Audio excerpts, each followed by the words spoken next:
दुनिया की तमाम छोटी और बड़ी खबरों के लिए हमारे चैनल को सब्सक्राइब करना न भूलें और बेल का बटन जरूर दबाएं। दोस्तों, मैं सहल कुरैशी। गुजरात से एक बड़ी खबर 2 दिन से काफी सुर्खियों में है। दोस्तों, बात जब भी आती है मसलकों की, मैं हमेशा ये बात कहता हूं कि जब दिल्ली में जो नारे लगे थे मुल्ले काटे जाएंगे, उस वक्त मैंने कहा था और मैंने हर मसलक के उलेमा से कहा था, चाहे शिया हो, बरेलवी हो, देवबंदी हो, मैं सबसे कहता था कि देखिए मौलाना, मुल्ले काटे जाएंगे। शिया, सुन्नी, बरेलवी, देवबंदी नहीं, मुल्ले काटे जाएंगे। अब चाहे शिया मुल्ले हो, चाहे देवबंदी मुल्ले हो, ये उनका आह्वान था एक तरह से।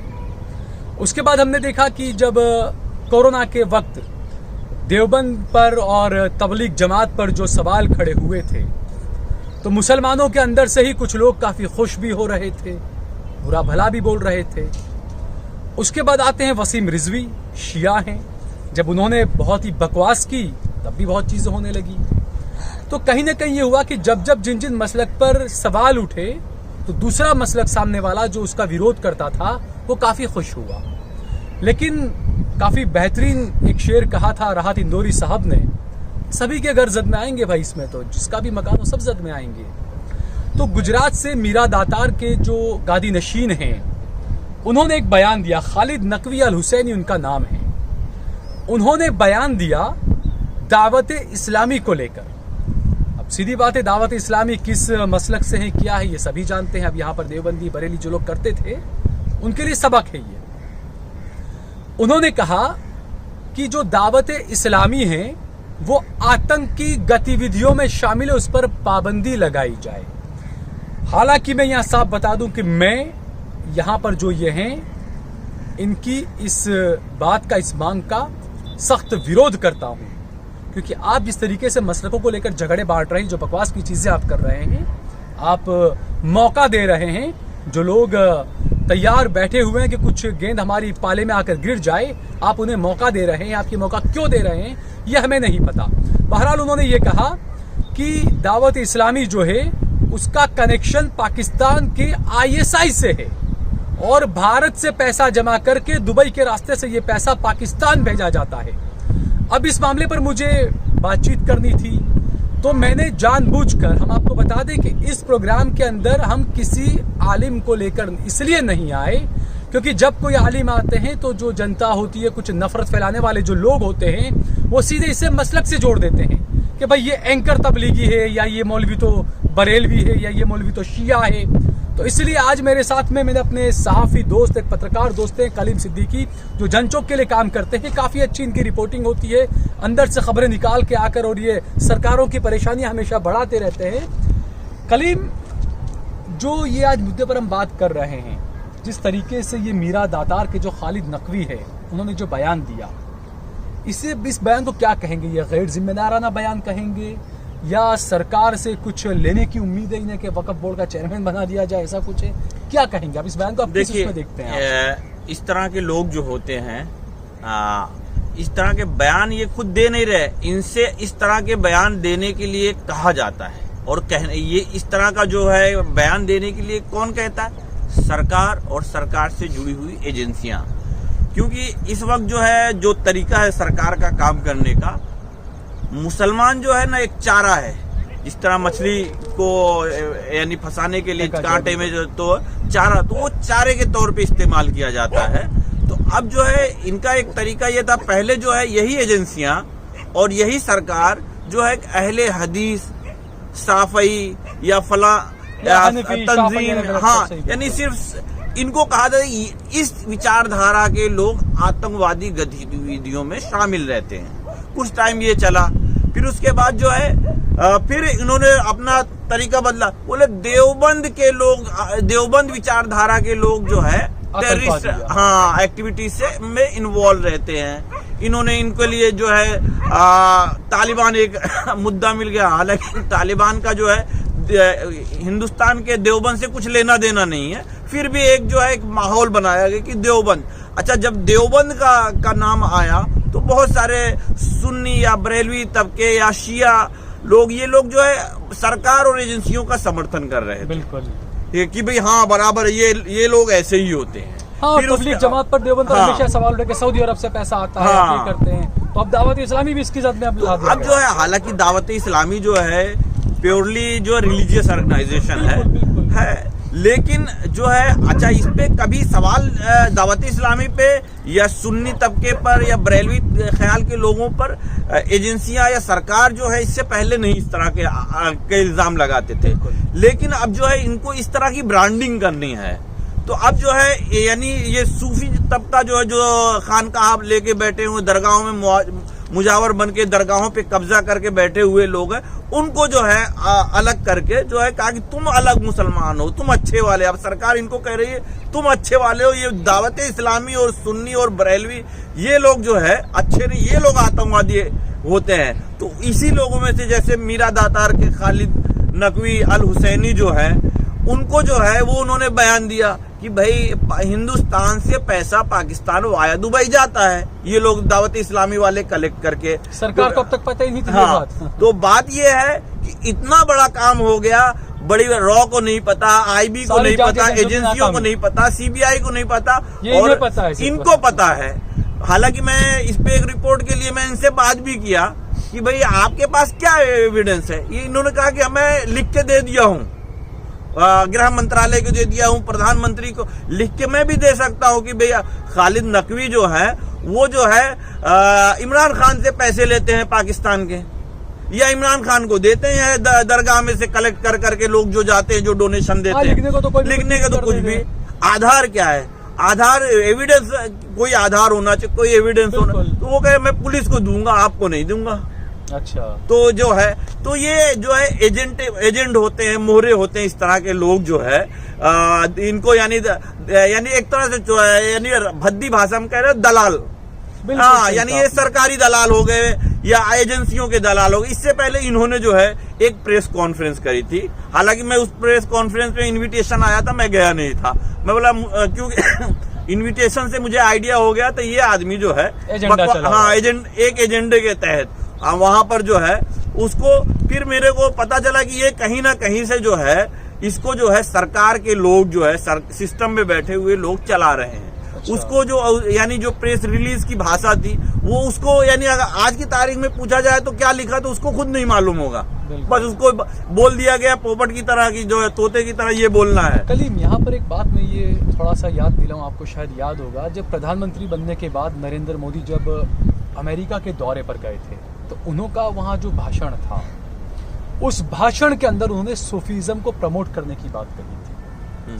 उस वक्त मैंने, कुछ लोग जाएं तो मेरे फेसबुक पर आप उस वक्त का 2014 का मोदी का दौरे का नवंबर में शायद दौरा हुआ था मेरे ख्याल से, आप उस वक्त मेरे फेसबुक की कुछ पोस्ट निकाल के पढ़ सकते हैं। जब मोदी ने वहाँ पर सूफीज्म की जो बात की थी तो मैंने उसी वक्त अपने फेसबुक पर लिखा था कि मोदी एक बहुत ही बड़ा नफरत का बीज बो रहे हैं, कि जो लोग बरेलवी, शिया, सुन्नी, देवबंदी उसको बिल्कुल अलग करके ये सूफीज्म की तरफ एक अलग वो कर रहे हैं। क्योंकि बीजेपी के अंदर जो लोग हैं आप उनको भी देखिए, ज़्यादातर सूफी इसी तरह के लोग भरे हुए हैं बीजेपी के अंदर, और जो अपने आप को मुसलमान बता के वो कर रहे हैं। तो कहीं ना कहीं ये माना जाए कि जो जिस थिंकिंग से काम करते हैं नरेंद्र मोदी, तो जो सूफीज्म को लेके और जो तमाम चीज़ें आई कि पहले देवबंद को निशाना बनाया गया, तबलीग जमात को निशाना बनाया गया, अब दावत इस्लामी को निशाना बनाने की बात आई।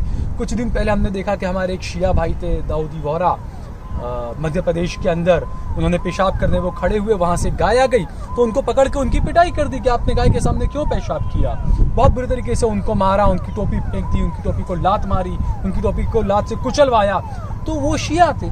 तो ये हुआ ना कि चाहे बरेलवी हो, देवबंदी हो, शिया हो, सुन्नी हो, इनके निशाने पर सिर्फ मुसलमान हैं। देखिए 2014 में नरेंद्र मोदी जब प्रधानमंत्री बने तो उस वक्त उनको ये इस बात का एहसास था कि सिर्फ हिंदू वोटरों से हम जो है सत्ता पे काबिज नहीं रह सकते, थोड़ा एक हिस्सा जो है मुसलमानों को अपनी तरफ लाने की जरूरत है। अच्छा, 2014 से पहले बहुत सारे मुस्लिम जो है मोदी के लिए काम कर रहे थे, मोदी की ब्रांडिंग कर रहे थे, और जब पहली जो सत्ता आई थी इनकी तो इन्होंने जो जैसे मुस्लिम कंट्रीज का बहुत दौरा भी किया, तो उसमें जफर सरेसवाला जो थे उन्होंने जो है यानी प्रधानमंत्री के दौरे से पहले उस देश जाते थे, वहां पे एक लॉबिंग करते थे और उसके बाद प्रधानमंत्री की एक इमेज को डेवलप करते थे, ब्रांडिंग करते थे। अब उसकी यानी ये सिलसिला उन्होंने इस तरह से जो है जहां पे ताकि यानी जफर सरेशवाला जैसा आदमी अगर जाता है मोदी की ब्रांडिंग करता है और बात अच्छी करता है तो एक मैसेज जाता है कि भाई जितना बुरा बताया गया नरेंद्र मोदी को उतना बुरा नहीं है।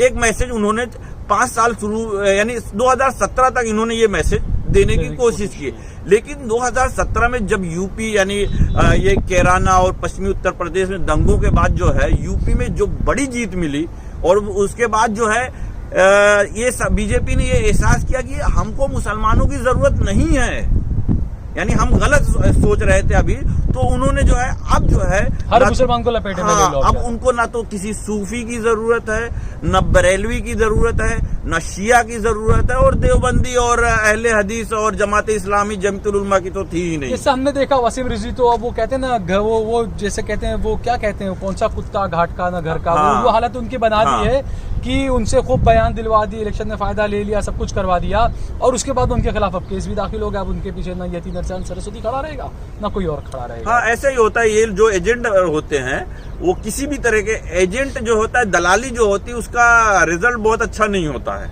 बिल्कुल। तो यहाँ पर देखिए ये भी बात है कलीम कि आपने जो कहा, और ये बिल्कुल सही बात है कि जब देवबंदियों पर, जब तबलीग पर जब सवाल उठे थे तो कुछ दूसरे तबके के लोग, बरेलवी तबके के लोग काफी खुश हो रहे थे, सोशल मीडिया पर भी काफी कमेंट कर रहे थे।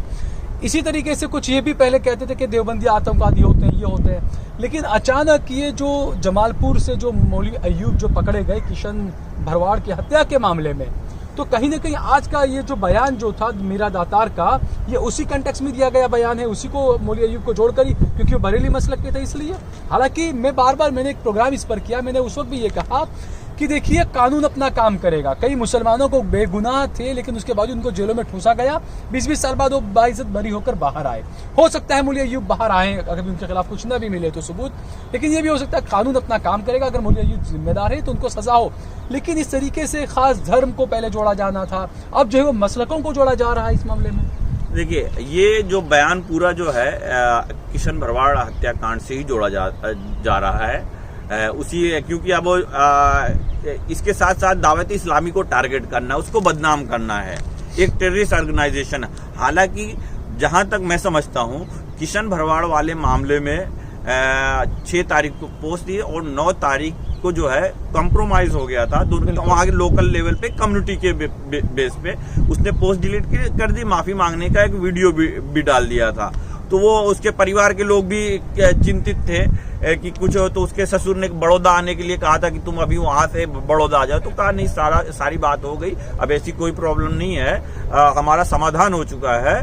तो वो जो है मामला 9 तारीख को खत्म, लेकिन यानी 25 तारीख को फिर हत्या हो गई। मैं नहीं कहता हूँ कि भाई उस पोस्ट की ही वजह से हत्या हुई है, या हो सकता है भाई ये तो अभी केस चलेगा, कोर्ट का जो है फैसले आएंगे वो तब की बात। लेकिन ये जरूरी नहीं कि यही हो सकता है, क्योंकि वो सूद का कारोबारी था, यानी ब्याज पे पैसे घुमाने का कारोबार करता था। ये रिस्की भी मामला है ये, क्योंकि सामान्य नागरिक सादा आदमी ये इस तरह का कारोबार नहीं कर सकता है। क्रिमिनल टाइप हो या पुलिस की बैकिंग हो, इस तरह के आदमी जो है, अहमदाबाद में भी ब्याज का पे लोग जो है हैवी ब्याज पे जो है लालागिरी करते हैं।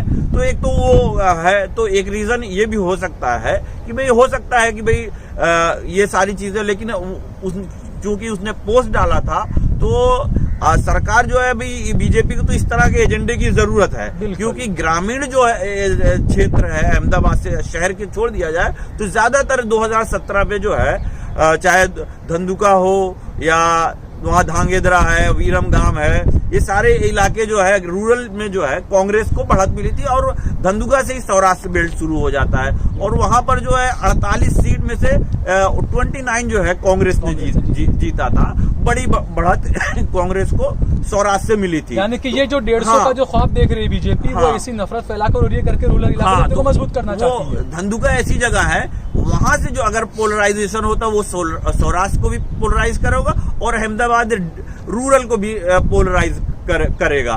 तो ये एक एजेंडा भी हो सकता है सरकार का 2022 में इलेक्शन के मद्देनजर जो है इनको कैसे गया है, क्योंकि शहरी इलाकों में कांग्रेस आज भी कमजोर है और बीजेपी भी मजबूत है। ग्रामीण क्षेत्रों में जो है कांग्रेस आज भी मजबूत है, कैसा नहीं कह सकते हैं। सत्ता बीजेपी के पास है, लेकिन जो है ग्रामीण क्षेत्रों में कांग्रेस का अच्छा जनाधार है। तो उस जनाधार को हो सकता है कि जिस तरह की उन्होंने कैराना और ये सब पश्चिमी उत्तर प्रदेश करके यूपी में फायदा हो, वो रणनीति भी बीजेपी की हो सकती है। और एजेंसियां जो, हालांकि पुलिस ने बहुत सारी जगह बहुत अच्छा काम किया है, इवन की धंधुका में भी लॉ एंड ऑर्डर मेंटेन करने में पुलिस ने बहुत अच्छा काम किया। और उस मामले को सुलझाने में FIR भी दर्ज किया पोस्ट पे, और उसके बाद उसको सुलझा भी दिया था। और वहाँ के एसपी ने अच्छा बयान भी दिया। हाँ, धर्म को उससे नहीं देखता। हाँ, आरोपी होता है, लड़की होती है, वो हिंदू मुसलमान नहीं होती। हाँ, तो वो इस तरह का जो है, और राजकोट में भी पुलिस ने जो है ठीक काम किया, यानी दंगे भड़क सकते थे लेकिन पुलिस ने कंट्रोल किया उसको। हाँ, उसको अच्छे से कंट्रोल किया। लेकिन जो है जिस तरह से ये और दूसरी एजेंसियां भी है सरकार के पास तो सारी एजेंसियां हैं। अब उसमें जो है एक चीज, कई चीजें तो शंका पैदा करती है कि जैसे वहां उस पुलिस स्टेशन में 4 मुस्लिम कांस्टेबल थे, उनका ट्रांसफर कर दिया गया। क्यों कर दिया गया? अब ये जो है SP जो है वीरेंद्र यादव साहब, जो उनका कहना है कि हम एडमिनिस्ट्रेटिव रीजन से किए हैं। तो हो सकता है भाई कोई एडमिनिस्ट्रेटिव रीजन, लेकिन एक सवाल तो है बिल्कुल इसको, यानी क्या रीजन है। बिल्कुल सही बात। हाँ, ठीक है कलीम, बहुत बहुत शुक्रिया आपका। तो जिस तरीके से ये बातें हैं हमने कहा, और ये हकीकत है, मैं हमेशा ये बात कहता हूँ कि देखिए, एक बिल्डिंग है, उस बिल्डिंग के अंदर मान लीजिए पहले फ्लोर पे, पहले मंजिल पर देवबंदी हैं, दूसरे मंजिल पर बरेलवी हैं, तीसरे मंजिल पर कादियानी हैं, चौथी मंजिल पर शिया हैं। ये पूरी बिल्डिंग में जो लोग हैं वो सब अपने अपने फ्लोर को बचाने में लगे हुए हैं, जबकि वो ये नहीं देख रहे हैं कि जो दुश्मन है वो बिल्डिंग के पिलर्स को नीचे से किस तरीके से काट रहा है, तोड़ने में लगा हुआ है। तो बेहतर होगा कि आप अपने फ्लोर्स को बचाने की जगह उसके बजाय आप साथ में खड़े रहें, साथ में मिले, क्योंकि धर्म संसद ने भी ये बात कही गई कि बरेलवी और देवबंदियों के जितने भी मदरसे उन पर पाबंदी लगाई जाए। तो ये वक्त है कि हमें सबको इस बारे में सोचना चाहिए। दूसरा, मैं अपने हिंदू भाइयों से भी कहना चाहूंगा कि हमने देखा किशन भरवाड़ की हत्या के बाद में गृह मंत्री के बाद लगातार वहां पर एक लाइन लग चुकी है राजनेताओं की किशन भरवाड़ के घर पर जाने की। तो मैं उन लोगों से कहूंगा कि मेरे देश में, मेरे गुजरात में, अहमदाबाद में, अलग जगहों पर मेरे कई हिंदू भाई मारे गए हैं, किसान मेरे हिंदू भाई मारे गए हैं, अलग अलग मेरी कई हिंदू बहनों को मारा गया है, कई ऐसी चीज़ें हैं। तो आप लोग वहाँ पर भी जाइए, वो भी हिंदू है। आप ये सिलेक्टिव हिंदुइज्म आप उसको वो मत करिए। इस बारे में आप भी ज़रूर सोचेगा कि किस तरीके से पॉलिटिकल पार्टियां आपका फ़ायदा उठाती है। और दूसरा, लोगों को ये सोचना चाहिए मसलक के नाम पर किस तरीके से जो है वो एक फिर ज़बरदस्त तरीके से को क्या कहते हैं कि इतना ज़्यादा नफरत और इतना ज़्यादा वो किया जा रहा है कि माहौल को बद से बदतर बनाने की कोशिशें की जा रही है, सूफियों की तरफ से भी और कुछ उलेमाओं की तरफ से भी। इस बारे में हम सभी को सोचना चाहिए। अगर आपको ये वीडियो पसंद आया हो तो इस पर कमेंट करिए, इसे लाइक करिए, इसे ज़्यादा से ज़्यादा शेयर करिए। और अगर आपने हमारा चैनल देश लाइव सब्सक्राइब नहीं किया हो तो हमारे चैनल को जरूर सब्सक्राइब करिए।